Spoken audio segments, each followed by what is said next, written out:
மற்றும் சென்னிமலை பிறந்தார். பெரியர் பெயர் குமாரசாமி.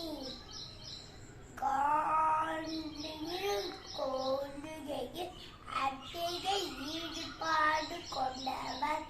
அதனால் இவர் ஒரு இந்திய புரட்சியாளர், சுதந்திர போராட்ட வீரர் ஆவார்.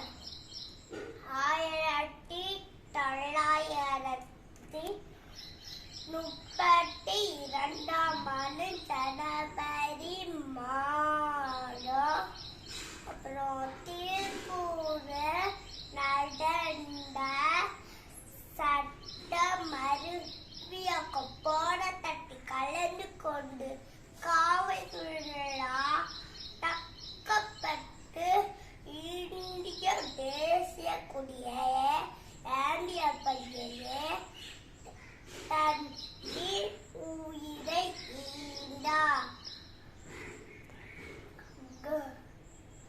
அதனால் இவர் இந்திய கொடிக்காட்டு குமரன் என்று அழைக்கப்பட்டார். போட்டோ பயில் இந்திய அரசு 2004 ஆண்டு அஞ்சட்டையை வெளியிட்டது. தமிழ்நாடு அரசு திருப்பூரில் நினைவகம் அமைத்துள்ளது. பேச வாய்ப்பளித்த அனைத்து நல்லுணக்கம் நன்றி.